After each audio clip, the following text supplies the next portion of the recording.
নাই নাই কালি ক্ষোভিত হোৱাৰ বিশেষ একো পৰিৱেশ হোৱাই নাই। সদায় সাধাৰণভাৱে আমাৰ যি ধৰণৰ আলোচনা হয়, তৰ্ক বিতৰ্ক হয়, আলোচনা হয় আৰু সিদ্ধান্ত হয়, কালিও একদম তেনেকুৱা গণতান্ত্ৰিক পদ্ধতিৰে গোটেই কথাখিনি হৈছে। মাজতে প্ৰদ্যুৎ দাই অকণমান প্ৰদ্যুৎ দা আগতে নাহেতো ইয়ালৈ, গতিকে ইয়াৰ ভিতৰৰ পৰিৱেশটো আমাৰ গম নাপায় যে তাত এটা ডেমক্ৰেটিক পৰিৱেশত আমাৰ আলোচনা বিলোচনাৰ মাজেদিয়ে সিদ্ধান্ত হয়। গতিকে প্ৰদ্যুৎ দাই অকণমান ফটককৈ খং এটা কৰিলে, কিন্তু এনেকুৱাও নহয় যে প্ৰদ্যুৎ দাক খং কৰি সেইটো কাৰণতে ওলাই গৈছে, সেইটো বুলিও আমি নাভাবোঁ। আৰু আপোনালোকে নিজে দেখিছে যে সভাপতি প্ৰথমৰ পৰা আছে, শেষলৈকে আছে কংগ্ৰেছৰ। আৰু সিদ্ধান্ত হৈছে কালি বৈঠকত যে আমি একেলগতে 2026টো নিৰ্বাচনত অংশগ্ৰহণ কৰিম, 2026ত ঐক্যবদ্ধভাৱে বিজেপিক পৰাভূত কৰিম। চবে কালি কৈ আছে যে সাম্প্ৰদায়িক আৰু ফেচিবাদী বিজেপিক যদি একেলগতে পৰাভূত নকৰোঁ তেতিয়াহ'লে অসমীয়াৰ ভৱিষ্যত নাই। আৰু একেলগে আমি পৰাভূত কৰিবৰ কাৰণে ঐক্যমঞ্চত কালি আকৌ কংগ্ৰেছ আঁতৰি গৈছিলে, কালি আকৌ ঐক্যমঞ্চত কালি একেলগে থকাৰ সিদ্ধান্ত হৈছে। সুধিলে বেলেগ কেইবাটাও চেনেলৰ পৰা যে ভূপেন দাই একলা চলোৰে বুলি কিবা এটা বাক্য দিছে। মই নাজানো সেইটো কিহক লৈ দিছে বা কি দিছে, মই দেখাও নাই হা। কিন্তু মই নাভাবোঁ যে কালি একেলগতে সিদ্ধান্ত হোৱাৰ পাছত অল পাৰ্টি, যিমানকেইটা পাৰ্টি আছো সকলোৱে একেলগতে সিদ্ধান্ত হৈছে। আৰু উদ্যোক্তাসকলে সংবাদমেল পাতি আপোনালোকক জনাই দিছে যে আমি 26ত একেলগে ইলেকশ্যন খেলিম। তাৰপিছত ৰাতিটো এনেকুৱা কোনো ঘটনা ঘটা নাই যে আকৌ ৰিথিংক কৰিব লাগে কথাটোক লৈ, এনেকুৱা ধৰণৰ কোনো ঘটনা ঘটা নাই। গতিকে মই নাভাবোঁ যে এইটো আপোনাৰ ভূপেন দাই যিটো দিছে সেইটো আমাৰ বিৰোধী ঐক্য মঞ্চক লৈ, এইটো মই নাভাবোঁ। কিন্তু যদি দিছেও সেইটো আপোনালোকে ভূপেন দাৰ পৰাই সুধিব লাগিব। কিন্তু আপুনি ক'লে নিশাৰ ভিতৰত একো হোৱা নাই, তাৰপিছতো চৰ্চাটো কোনে আৰম্ভ কৰিলে?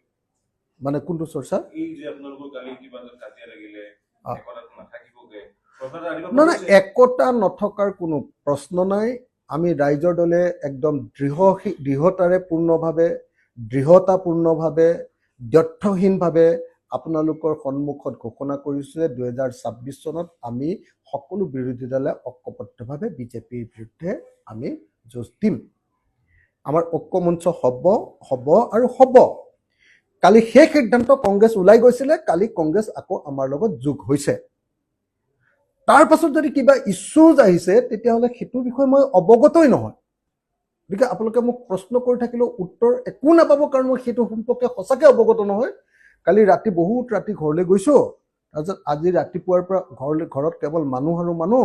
তাৰপিছত ডাইৰেক্টলি পাৰ্টিত জইনিং প্ৰগ্ৰেম আছিলে, অফিচলৈ আহিছোঁ। আৰু অফিচলৈ অহাৰ লগে লগে আপোনালোকে সুধিছে যে ভূপেন দাই একলা চলোৰে বুলি কিবা এটা লিখিছে। মই কৈছোঁ যে মই সেই বিষয়ে অৱগত নহয়। আমি কালি একেলগতে ইলেকশ্যন খেলিবৰ কাৰণে সিদ্ধান্ত লৈছোঁ। অল পাৰ্টি ঐক্যবদ্ধভাৱে আমি আগবাঢ়ি যাম আৰু বিজেপিক আমি কৰ্মপত্ৰ দলিয়াই পেলাম। দেখা যায় যে নিৰ্বাচনৰ এটি মোমেন্টত কিন্তু আপোনালোকৰ সদায় বিৰোধিতা ঐক্য মঞ্চটো ভাঙি যায়। এইবাৰ নহবৰ কাৰণে আমি আগতীয়াকে এইবাৰ আটাইতকৈ আগৰ যিকেইটা ইলেকশ্যন আছিলে আমাৰ কাৰণে বহুত বেছি গুৰুত্বপূৰ্ণ নাছিলে।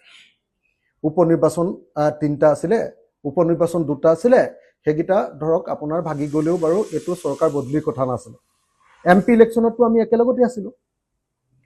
এতিয়া বিধানসভা নিৰ্বাচনত আমি একেলগতে আছিলোঁ কংগ্ৰেছৰ লগত। আমিতো ছেক্ৰিফাইচ কৰি আছিলোঁ, হয়নে নহয়? বাকী পাৰ্টিয়ে ছেক্ৰিফাইচ কৰিব নোৱাৰা পৰিৱেশ এটা হৈছিলে কাৰণে আঁতৰ গৈছিলে, হয়নে নহয়? কিন্তু আমি ছেক্ৰিফাইচ কৰি একেলগতে আছিলোঁ। আপোনালোকে নিজে চাওকচোন ৰাইজৰ দলে কিমান ছেক্ৰিফাইচ কৰিছে। প্ৰত্যেকটো ইলেকশ্যনতে আমি হ'ব দে আমাক নিদিয়ে যেতিয়া বাদ দিলোঁ বুলি কৈ আহিছোঁ। কিমান বিচাৰিমতো পাৰ্টিৰ ভিতৰত আলোচনা চলি আছে। আমি কোনকেইটাত জিকিব পাৰিম সেই সমষ্টিকেইটা বিচাৰিবৰ কাৰণে, তাৰ কাৰণে কাম কাজ চলি আছে। মই আপোনালোকক আৰু কেইদিনমানৰ পাছত 31 মাৰ্চৰ ভিতৰত ক'ব পাৰিম।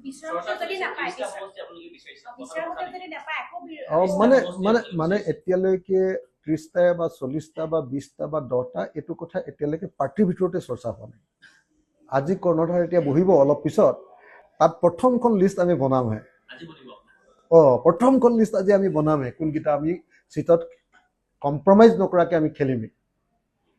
আপোনালোকে তাৰ আগতে যদি 30টা 40টা যদি এই বুলি কৈ দিয়ে যে আমি কেনেকে জানিম আপুনি কওক আমি কথাই পতা নাই এতিয়ালৈকে আমাৰ খালি আমি grade A grade B grade C বুলি কাম কৰি আছো আজি আমাৰ প্ৰথমখন বৈঠক হ'ব য'ত আমি এইকেইটাত আমি জিকিব পৰা অৱস্থালৈ আহিছে বুলি এটা সিদ্ধান্তত উপনীত হ'ম তাৰপিছত আৰু তেনেকুৱা বা কিমানখন মিটিং হয় গতিকে আমাৰ আমুকখন চিট লাগিব আপোনালোকে কৈছে 30খন এখন আমি বিচাৰিছো আমি 30খন নহয় 3খনো বিচৰা নাই আমি 100খনো বিচৰা নাই আমি 40খনো বিচৰা নাই আমি 1খনো বিচৰা নাই আমি 3খনো বিচৰা নাই আমি এতিয়ালৈকে আসনৰ প্ৰশ্নলৈ যোৱা নাই মাত্ৰ এতিয়ালৈকে এটা বস্তুত একলগ হৈছো একমত হৈছো যে বিজেপি খুৱাবলৈ আমি ঐক্যবদ্ধভাৱে